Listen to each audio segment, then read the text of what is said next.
Welcome into the Alabama Bass Trail Podcast presented by Phoenix Boats. I'm Kay Donaldson, the director of the Alabama Bass Trail and your host for this week's podcast. And before I get into all of the things that are going on in the state of Alabama, all the tournaments and everything that we have going on, I do want to just take a minute and send out our thoughts and our prayers to our friends in South Carolina and North Carolina.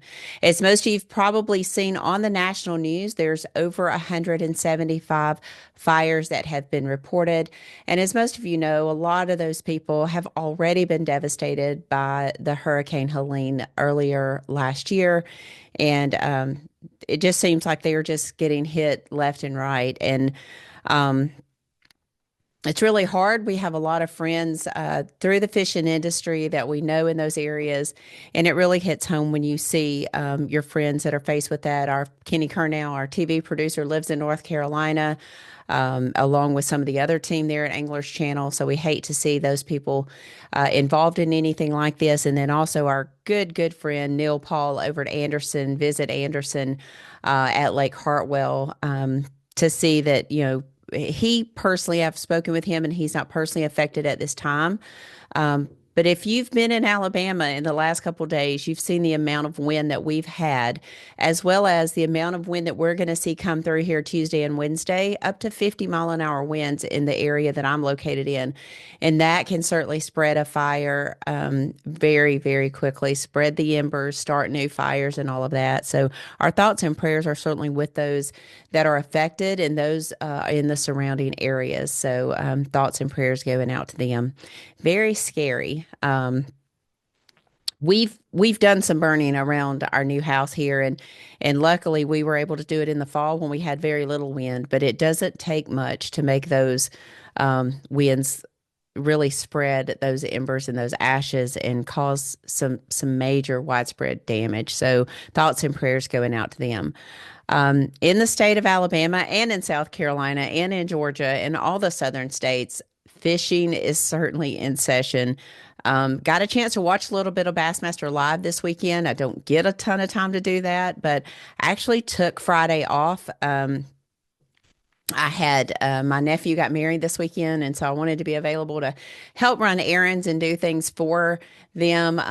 My sister is her only son, and so I wanted to be able to be available for them and just enjoy the weekend and enjoy the great celebration of their life together. And so I took Friday off. I watched a little bit of Bassmaster Live while I was cleaning the house and doing some other things.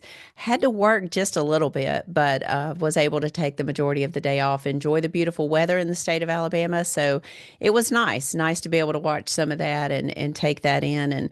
And wow, I mean, Okeechobee, you hear mixed things about Okeechobee, but I think it certainly showed out. I'll talk about that first. Bassmaster Elite Series. Brandon Polinick, 95-4, took home the win. And it was a lot of fun to watch. You saw some old school bass fishing there. That was also fun. If you don't know Brandon, and if you've never met him, just what a guy. Like one of the sweetest, nicest guys, his wife, to watch their family. And I remember when he made it through the nation, and I was at that classic and watched him weigh in on the stage for the first time at the classic, and just to watch his career and how it has transpired, and the walls have been broken down, and seeing someone come from the nation and be able to be so successful. It's really been cool to watch Brandon, but one of the nicest guys, nicest. His wife is super nice. And just to watch his interaction with his family and fans is just really a cool thing to watch. And so congratulations to them. Will Davis, Alabama's own Will Davis, finished in 4th place. David Gaston finished in 6th place. Jordan Lee in 12th place. Scott Canterbury in 14th. And I'm going to claim this kid. I'm going to go ahead and claim him. Bo Browning's former Bassmaster Elite Series, Stephen Browning's son. He went to the University of Montevallo. He is a Montevallo Falcon, so I'm claiming him in Alabama. Finished in 16th place, and then Wes Logan in 14th place. So good Alabama kind of showing there at Lake Okeechobee. So back to back weeks for those guys. And I know a number of them are moving on, going to Santee Cooper for the first NPFL of the year. I talked with Luke Duncan this morning as he was boarding a plane to head over there, and going to be back on site with NPFL this year. So he's kind of been in the studio a couple years. Now they're going back on site. I think he's actually looking forward to that, of being on site there at the event. There is something to be said about being on site at an event. I've actually done live and helped with live offsite at Pensacola when Jake was playing in some baseball tournaments. But it does change things when you're not there and you're not feeling everything that's going on. And now I'm not going to lie, there are mornings that I wish that I was in Pensacola and not on site when it's 14 or 24 degrees or whatever it is. But it is a different feeling. So I'm excited for Luke and Fat Cat to be able to be on site. I think it's going to be interesting. The NPFL announced, last year there's no forward-facing sonar in their events. I think they have 5, maybe 6 events a year. So it's going to be real interesting for all those people that get on the keyboards that don't like forward-facing sonar. You've seen some tournaments already this year that forward-facing sonar wasn't a key factor there. We've seen the return of hard baits. We've seen the last 2 wins on the Alabama Bass Trail DT6 played into those. So seeing those hard baits come back in and seeing people at the bank was really exciting. We saw some of that at Okeechobee as well. So I'm excited to get to watch some of that. I hope to get to tune in to some NPFL action this week. But congratulations to the NPFL. The last, I guess, official professional trail to get started for the year. They'll be over in Santee Cooper, and hopefully everyone over there will be safe. So I do know that we had a boat accident on Lake Logan Martin the time we were at Lake Martin. I have not heard an update from that. And then I know there was a boating accident on Wheeler this past weekend as well. It is that time. The lakes are full of bass boats, and even I know people don't think that, if you're watching this and you're either in Indiana or Illinois or wherever, you may not understand, but pleasure boats are out in the state of Alabama. Anytime that temperature gauge goes up over 65 degrees, the pleasure boats come out. I apologize. AI is now a thing on all of our cameras, on our phones, on our computers. We all have the update that enables AI. So anytime I do a gesture that in any way simulates a thumbs up, my camera stops and gives me the thumbs up. So I apologize. At least it's not a different finger, as Robbie Floyd would say. But it is something I have to really watch when I'm on here. But let's talk a little bit about what's happening in the state of Alabama. We had a BFL on Lay Lake. I know a number of people fished that event. I saw a number of Alabama Bass Trail anglers inside that top 20 with Adam Bain, Chris Colley, and some of those other guys up there as well. Brent Reeves took home the win there with 20-10. It took 14-10 in 19th place to get a check. I think they played 19 places. I didn't see a boat count, but 14-10 to take 19th place. I think there were 2 20-pound bags and then several 19-pound bags there as well. So Brent Reeves took home the win there. Have no idea what the winnings were. I know it was posted. I just didn't take a look at that. The Weiss Lake Anglers Winter Trail, Tyler Smart, ABT guy, and Andrew Maddox, who has fished the ABT with Tyler before. They won, I think it was a 2-day event. They had over 42 pounds, so average of 21 pounds a day. Looks like Weiss Lake may be on a better trend than what we've seen it in October, November, and December. So hopefully that is trending well for us when we get there in May. Looking forward to being back on Weiss Lake. Tyler Smart, Andrew Maddox, they're not strangers to Weiss Lake, so that's no surprise there. But congratulations to those guys. Good to see Weiss Lake trending in that direction. 2 big tournaments on Smith Lake on the Coleman side, which is my side of the lake now. The Bassmaster College event was in Coleman. I think it was a 3-day event. The top two teams coming from that town that we love so much, the University of Montevallo, the Fighting Falcons, Dalen Milan and James DuBose. They won with 29-14. Second place, Brody Robinson and Peyton Sorrow with 29-5. Top 2 teams coming from the University of Montevallo. So that was really exciting to see that team continuing to produce winners. When you see Easton go on to the Elite Series, and Bo Browning going on to the Elite Series. It's exciting to see how that school and that program continues to recruit such high talent. So it's always glad to see them up there. Again, they had two big tournaments on Smith Lake. They did have a Bassmaster High School National on Smith Lake as well. On the Coleman side, Jack Strong and Roper Putman from Clarks Hill High School took home the win with 16-2.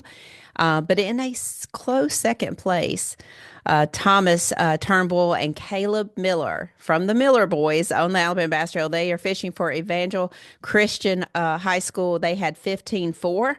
And a little special thing going on there. Old big brother coming back, Mr. Connor Miller being the standing in as boat captain there, getting that second place win. They punched their ticket to the national championship. I'm not sure where that's going to be held. They may have already announced it, but I'm not sure where that's going to be held. But I said it. Luke Duncan said it. I think those Miller boys, they just get it done. They just get it done. They've had a really great off season, if you can call it an off season, fishing some stuff on Logan Martin, or not Logan Martin, on Smith, and then Caleb going down and winning Lake Jordan by himself in a high school event. So a lot of fishing going on in the state of Alabama. I'm sure there are a number of other tournaments. I mean, there's probably 50 on Gunnersville that I did not see any results from, but I did see a lot of fish being caught over the weekend, whether it just be on personal pages or tournament pages or like Weiss Lake Anglers pages or whatever. A lot of fish being caught, still a lot of crappie being caught. I did see Lee Pitts post several crappie pictures as well. It is the time that crappie are starting to bite, and I know that usually lasts sometime around tax day, and you'll see that kind of go away. But really exciting to see people out crappie fishing. You got a lot of people that are catfishing as well. But bass fishing is what we cover the most part. But, it's just really great to see people getting out and enjoying the resource and enjoying the outdoors. Anytime in the state of Alabama, we get 75 degrees at the end of February, you can bet boat traffic is going to gear up. So exciting to see that. I know I love, love, love seeing those 75-degree weather, not because I'm going to be on the boat or not because I'm going to be bass fishing, but I just love to see those temperatures get up. I love to see the flowers start blooming and all of those things. So I do want to say I appreciate everyone who reached out last week. For one thing or another, it was a busy time, and it is a busy time in the Alabama Bass Trail office for lots of reasons. We are working on schedules for 2026. We are working in Montgomery. We're going to talk about that in the next segment, but we're working in Montgomery. We have travel shows going on. We have influencer trips we're working on. There's just a lot of things that we do, and I mentioned some things last week in the podcast of jobs that you just kind of pick up along the side and things that we do that a lot of you guys that just see us on the Alabama Bass Trail Tournament Series don't really understand that we're a part of. And so I'm going to talk a little bit about that when I come back for the second segment of the Alabama Bass Trail podcast. We don't have a guest this week. We're kind of between tournaments. A lot of the anglers that I would normally talk to are fishing some other events. So they are either traveling or they're practicing. So was unable to get with them. But I just wanted to kind of delve into some of those jobs that we're talking about, that we're working on, that just kind of falls in line with some of the things that we do that you may or may not see from the outside looking in, and then give you a little bit of an update on where we are on the Coosa River slot limit, and then we'll wrap it up and get you back out on the water. So y'all stay tuned here on the Alabama Bass Trail presented by Phoenix Boats. We'll be back in just a minute. Y'all stay tuned. Research and development is more than just time in the shop for us. It's time out here, sweating the details, making boats that work as well in the real world as they do on paper. From our R&D team to our anglers on the water, we have the knowledge and passion to build you the finest fishing platform in the world. Welcome back to the second and final segment of the Alabama Bass Trail podcast presented by Phoenix Boats. And honestly, today it should really be presented to you by Celsius. It is a Celsius kind of day. Even though we took a day off last week with the wedding and everything that we had going on, it just didn't seem like much of an off day. But what a beautiful weekend across the state of Alabama. And as I mentioned in the first segment, I want to talk to you a little bit about some of the jobs that I mentioned, and then some of the things that maybe I didn't mention. I want to make very clear I wasn't complaining about any of them, um, but I do think if you look at other organizations, whether you look across the state of Alabama, whether you look nationally, as far as tournament organizations go, understand that Alabama Bass was created as a tourism mechanism for the state of Alabama to provide all of the freshwater fishing promotion for the state of Alabama, whether that be through digital advertising, whether that be through content creation, whether that be through TV advertising, radio advertising, influencer type advertising. That's what we were created to do. We go to several trade and travel shows, consumer shows, distributing information. We fulfill large amounts of inquiries through email, through advertisements that we do, whether it be in the Tennessee fishing regulation guide. We no longer are doing the Georgia regulation guide. We're no longer allowed to do that, but we advertise in various magazines throughout the year. Whether that be through our Power Cooperative advertising or anything like that that we do. We do a lot of digital advertising. So we fulfill all of those requests. We answer a number of phone calls, we get out different information. In essence, we try to help people plan trips to come to Alabama to go fishing and to enjoy, whether it's a craft brewery that they would like to go to, a winery they would like to go to, antiquing if they would like to go to. But we spend time giving people ideas of things that they can do while they're in the great state of Alabama, all the neat places to go and eat, kind of your off the beaten path type thing. So that's what we do for Fish Alabama. It is our statewide freshwater fishing marketing initiative that we started back in 2012 under the name of the Alabama Bass Trail. That has since shifted to Fish Alabama. And we do a lot there. We have two legislative events coming up that we will participate in. One is the North Alabama Legislative Luncheon on April the 15th. We'll be there to educate the legislature on what we do for the state of Alabama in recruiting recreational anglers and families to the state of Alabama. We'll also talk to them about what we've been able to achieve through the Alabama Bass Trail Tournament Series as far as economic impact goes. And then on April the 22nd, we have another event. It's called the Alabama Tourism Partnership meeting that we have. It's called the Tourism Bash. We welcome legislators, senators, and House of Representatives in. We talk about the number of jobs that tourism creates for the state of Alabama. We talk about issues facing our industry that are currently in the legislative session. That could be the Coosa River slot limit. It could be a Airbnb tax. It could be a number of things. Training that is offered to tourism employees and hospitality workers. There's a number of things that face us. Whether it be catastrophes like the BP oil spill years ago and how that affected the downturn in the tourism in the Gulf Coast area. We look at lots of things that are strengths, weaknesses, opportunities in our industry. So we do a lot on the legislative front that I don't think a number of people see that. I think we've kind of geared ourselves toward the tournament series, and most people focus on that, and that's what I work on 24/7. It is a large majority of what I work on. However, we do have a number of other things that we do, whether it be design brochures, whether it be design backdrops, whether it to be scheduling all of the shows that we do, the travel for all of those, any advertisements that we do, managing the website, working with the ad agency to do those things. So there are a lot of things that we do on the Fish Alabama side that a number of you probably don't know about or even think about, and that's okay. But there's also a number of things on the tournament side that I think sometimes goes a little, people don't think about it because you're not doing it. And I think as we're going to talk about the Coosa River slot limit, a lot of times that's when communication breaks down.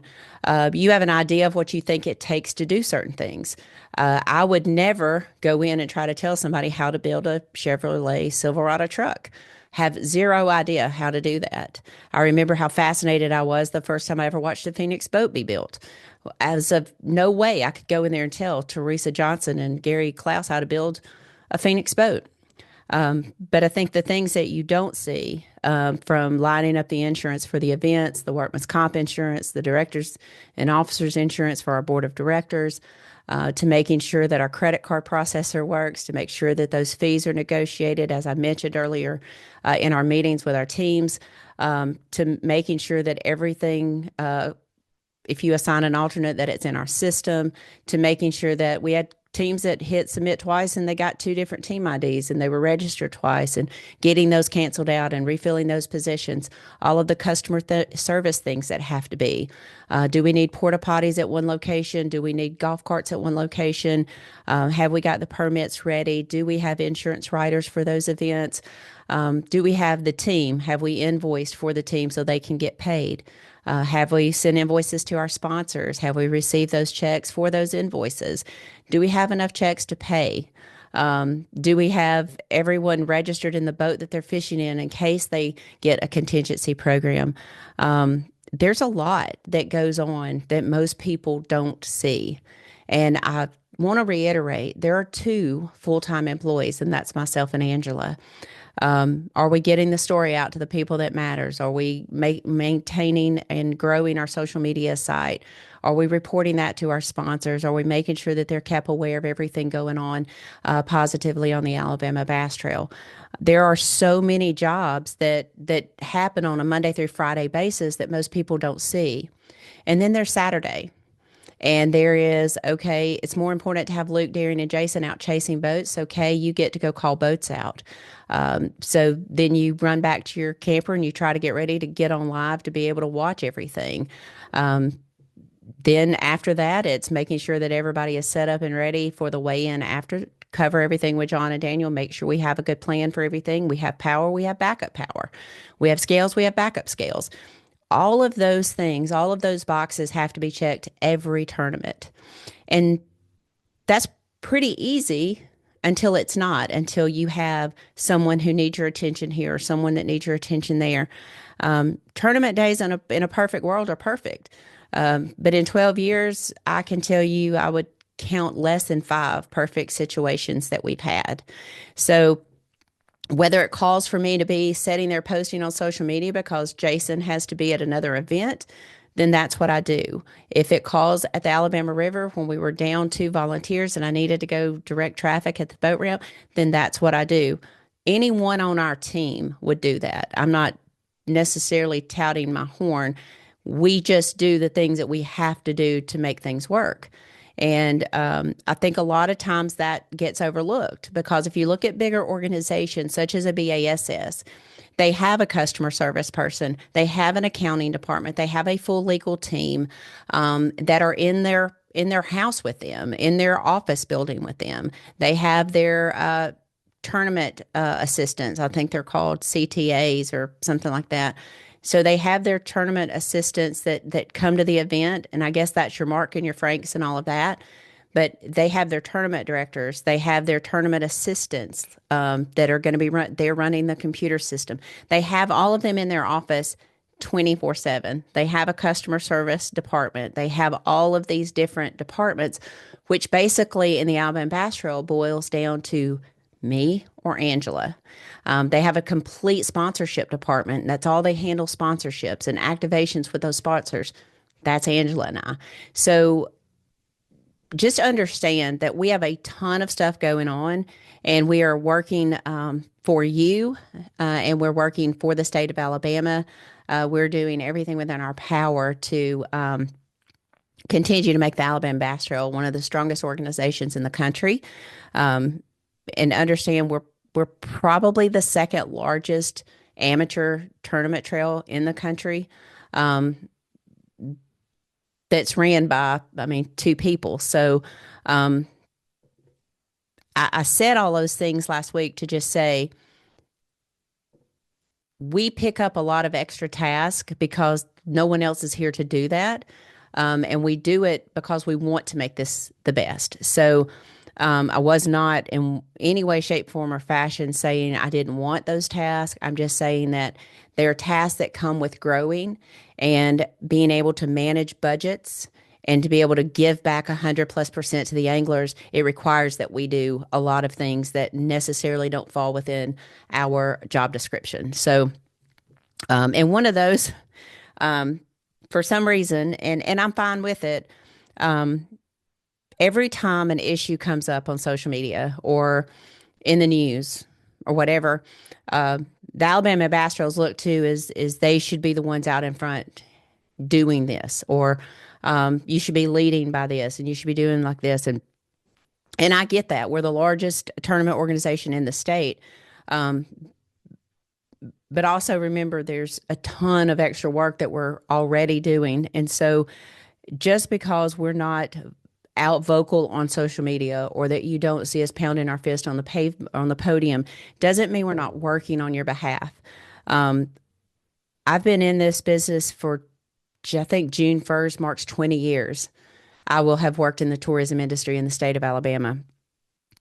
And I've worked on various uh, projects, whether it be later school start date in tourism, whether it be the snowbird tax, or lots of other issues that have faced the tourism industry. So I've worked in Montgomery a good bit, and I understand how things down in Montgomery work. And I've worked between departments, whether it be with the finance department that we report to every year, or whether it be the ethics commission, or how we got started. Whether it be the Secretary of State's office. I've spent a number of years working on different projects that involves lots of departments. I've worked with the Department of Conservation as we started the Alabama Bass Trail and developing our dead fish penalties, and actually getting to know some of the lakes that I was not very familiar with in South Alabama. Spent a number of hours with Stan Cook and other biologists to talk about the different lakes and boat ramps, and we talk with them regularly about boat ramp development, and we've met with them on places like Leesburg Landing and other boat ramps that have been developed. So I've spent a good, when I say that, I just want to qualify the fact that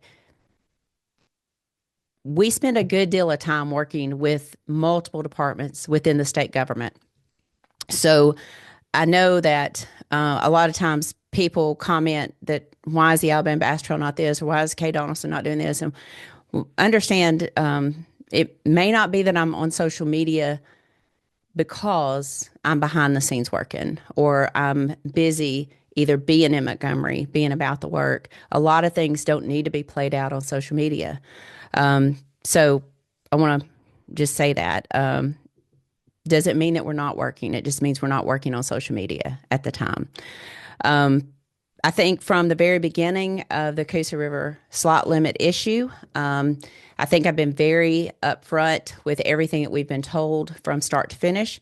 I think every time I've talked about it, the main objective that I've wanted to put out in front of everyone is that we hope that between the organizations, the cities, the counties, the tournament organizers, the anglers, and the department could come to some type of compromise or an agreement that we could all live with, that we felt that the tournaments could still be not necessarily profitable, because if you're going to pay back 100%, which I know most tournaments in the state of Alabama do, you're not going to turn a very big profit. But I also had hoped that they could understand our part from an economic standpoint. We certainly need to understand theirs from an economic standpoint. They need people buying fishing license just like we need people entering our tournaments, because our sponsors like to see that. They like to see a full field. You guys like to see it because you like to see a big payout. So we've always been under the presentation of hoping there could be some type of compromise made. We've always felt like that the tournament organizations understood the conservation part of what we do, because of the fact that we recognize there's really no regulation on the Coosa River now. We've always set a minimum of 12-inch minimum to protect those 8 to 11-inch first-time spawning bass. So I think a lot of times communication is where things break down. And I think some of that is here in this situation. I think that just like in a husband and wife relationship, or a mother and child relationship, sometimes what is said is not what's heard. could have played a bit in this situation as well. But I do hope, and I have been in on several meetings. I've been in on several phone calls. Some I can discuss, and some I can't. I do feel like that we are being heard, but also I feel like the Department of Conservation is being heard. I think there are some things that are behind the scenes that maybe we didn't know about on their end, and I know there are a lot of things on our end that they were not aware of. So I will say that I am extremely thankful for the passion that the angling community has shown about this particular issue. Um, it was overwhelming. I think certainly to the department it was overwhelming. Um, but I do want to, thank you for your passion, and I want to thank you for your passion, regardless of if you were in favor of or opposed to the proposed regulation, because I do think that both of those are important, and it's important to hear both sides of the argument. So I am thankful for those who have expressed their opinion in favor of this proposed slot limit and those that are opposed to it. And I've heard from both sides. So I'm not going to sit here and lie and say nobody is in favor of this, because we have heard from some that are. But I do think that just making sure that the lines of communication have been opened has been good. And I do believe that we will never accomplish anything if we don't open up those lines of communication and sit down and have the hard conversations. And I think some of those have taken place. It is sometimes you have to let some things set for a minute. And I've always said this, that I don't think that you can see a situation until you're on the outside of it. And I believe that a lot of that has happened. I want to thank Representative Ben Robbins, Representative Craig Lipscomb, Senator Keith Kelly, and a number of other senators and representatives that have come to us and said, we believe in what you're doing. Thank you for being down here, that have reached out afterwards and said, please let me know if I can help you in this way. So we have had a number of really good conversations. I know that the Conservation Advisory Board meets this Saturday, March the 8th in Montgomery. I do plan on being there unless something strange happens. I do plan on being there. I do think that we have an opportunity to have some good come from this. And I think we already have. I think that the department has seen the passion of the anglers in the state of Alabama. I think they have seen the passion of the communities, the cities, the counties that have written resolutions and adopted resolutions that oppose this. So I think they see the passion of the communities and the counties and the commissions and the city councils that have opposed this. And we have seen the passion of the people who believe in this slot limit as well. So a couple of things I wanted to say, of the things that we've been saying all along, is that bass fishing is an economic engine and an economic driver in the state of Alabama. The data that I'm going to give you is a little old, but it's only because they only do this study every 5 years because of the cost. And as we've talked about the cost of this study that the department has done, this study is very, very, very expensive. So I'm actually quoting information from the American Sportfish Association. That's another one of the conferences that I attend annually, and this is why, because they have such good data. This is information from back in 2021, so they'll be due to do this study next year. 1,016,400 anglers visited the state of Alabama and spent $293 million on their fishing trips. A couple of things that really stood out to me, this is not just Alabama, but this is the United States wide. 57.7 million Americans went fishing. That's the highest number ever recorded since they started keeping these reports.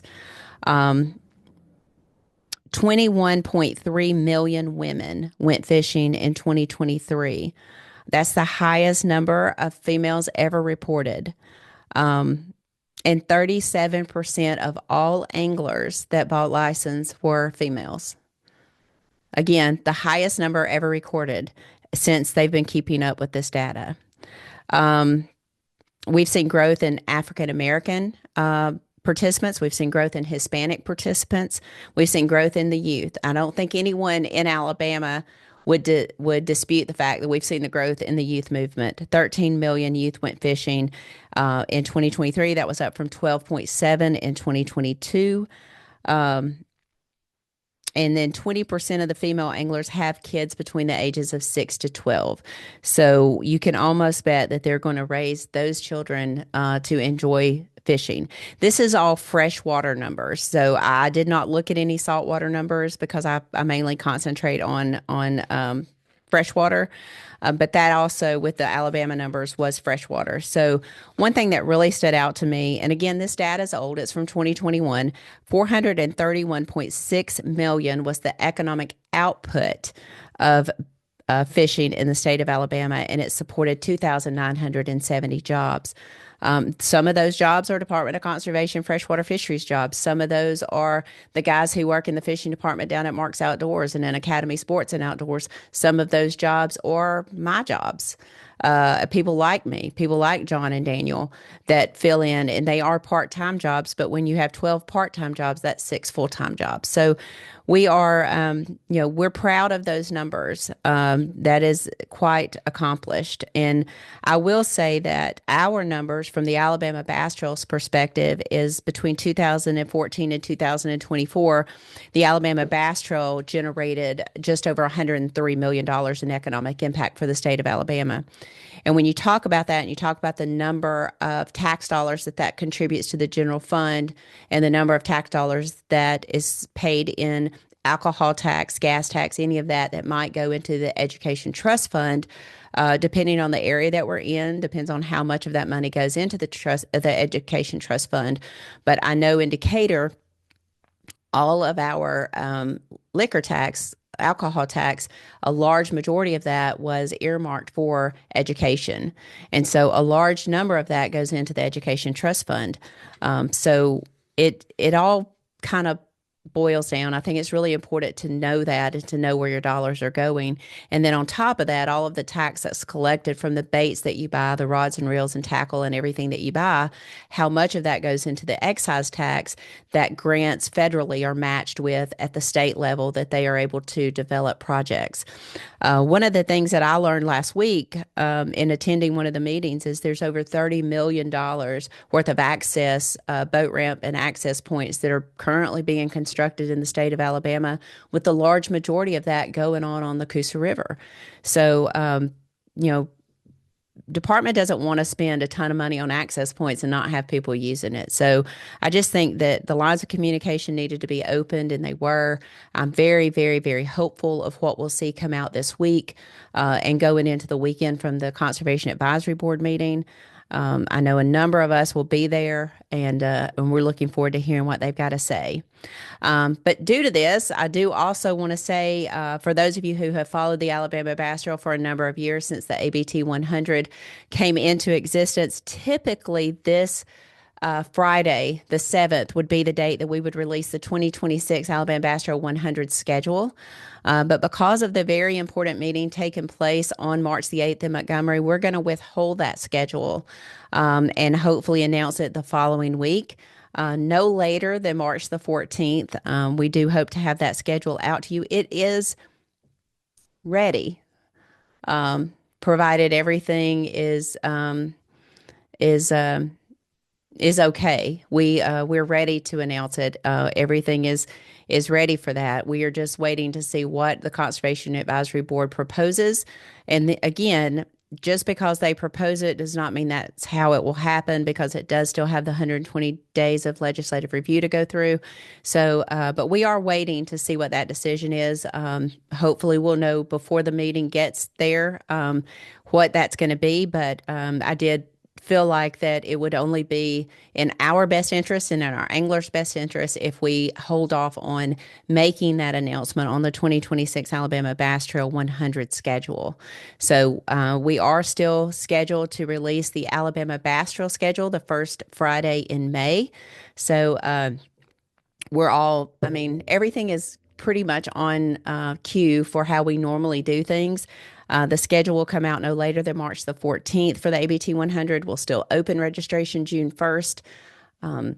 We will close registration when it sells out. It'll open to the public on the 11th.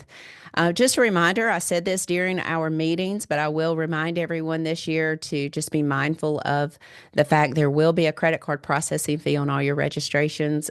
This past year, the Alabama Bass Trail took a hit for a little over $31,000 when it came to credit card processing fees. We did not pass that on to the customer. That's something that we took a hit for out of our sponsorships. And as a small business, as I explained, we just cannot take those kind of hits every year. So, um, again, don't know what that'll be. It depends on the card that you use, whether you use a MasterCard, whether you use an American Express. Typically, I can say American Express fees are a little higher, but those of you who carry your American Express, you get lots of points and different things on that. So, to my knowledge, we'll still continue to take all major credit cards for processing, but we will have a credit card processing fee, and there's no way to tell you exactly what that is. So, you'll see it as reflected on your credit card statement. So, but again, everyone, I do want to thank you again for your passion when it came to the Coosa River slot limit. I do want you to understand that it was not in vain. I think that it really encouraged an open line of communication between a lot of people. And I do appreciate the cities and the counties and all of my host cities who jumped in and wrote letters, whether they were for it or against it. And again, some were for it and some were against it. So I do want to thank them for doing that. We'll close this thing out like we normally do. We didn't do it last weekend or last week, but we will close this like we normally do. 11 days until we have the second stop of the Alabama Bass Trail North Division on Lake Gunnersville. And I have a feeling that y'all better buckle up because it is going to be a sure enough stone cold bass bonanza. March 15th. You got to know Stephen McAvoy and Josh Butts are just waiting on this event. They've won twice there, I think, in the month of March. So we may have to get them on and talk about it. Going to be a fun event. 225 teams are going to take off. We'll see what the weights look like at the end of the day. I will say, for those of you who followed us any length of time, Lake Gunnersville is one of those lakes that you can hero or you can zero. We've had tournaments with 80 to 85 zeros on Lake Gunnersville because people decide that this is the route that they're going. So it's going to be interesting to see how that tournament plays out. But I have a feeling it is going to be a heck of an event. Really looking forward to it. Lake Gunnersville State Park, another one of those crowning jewels in the state park system. They are always really good to us. And then we're still way, way away, but March 29th, Logan Martin, going to be another one of those events that you're going to see a lot of limits come across the stage. They're going to be looking for those points. You're going to be looking for that 4 or 5 pound or two to make a difference in that bag. So looking forward to that. Logan Martin, Lincoln Landing, $10 million facility right there off the interstate in Lincoln. It is a phenomenal facility. We'll hold 225 boats with no problem. Michael Morris, his team there running the golf carts back and forth, the entire city council there at the city of Lincoln. They've just been phenomenal to work with each year we've been there. So we're looking forward to being back down there as well. That does it for this week's podcast. I do want to thank you for tuning in. Thank you to all of you who send messages and comments. Angela does her best to answer all of those, forwards me any that I need to respond to. We do hope you will continue to rate, review, and subscribe, rate, and review to the podcast. Share it with your fishing family, with your fishing friends. We love to hear new feedback as well. And I get emails about people who listen to the podcast that may not want to make a comment publicly on the podcast, but they send me the emails. I try to respond to each one of those. You can always do that at kay@alabamabasstrail.org. I will respond to you as soon as I can. I do want to remind you to hug your mom and them. And that's a Southern thing. Hug your mom and them. Got to spend a good bit of time with my family this week, and I never begrudge that. I got to have the majority of my children around. I got to watch my nephew get married to the love of his life. Got to see my sister and brother-in-law, most prideful to see the young man that they've raised marry the love of his life. It's really cool. I encourage you to enjoy those moments. Drink them in. Be where your feet are. Give your fur babies a little extra pet. Love on them. We're the love of their lives, and we're the only life they have. So give them a little extra treat, give them a little extra love. I just don't believe we deserve babies, fur babies, dogs. I have a dog. You may have a cat. You may have a bird. Whatever it is, just give them a little extra pet, a little extra treatment. They're certainly worth it. I do hope everyone gets out and enjoys the great weather in the state of Alabama. Please be weather aware on Tuesday and Wednesday as we have some severe weather coming through. Make sure to stay safe. Keep your phones charged. Keep your weather apps on. And watch out for those spring birds here in the state of Alabama, and that's AKA trampolines, because we know they like to go flying during some of this tornadic and turbulent weather. So make sure that you're watching out for them. God bless. Wish you all the best, and peace out. We will see you at Lake Gunnersville.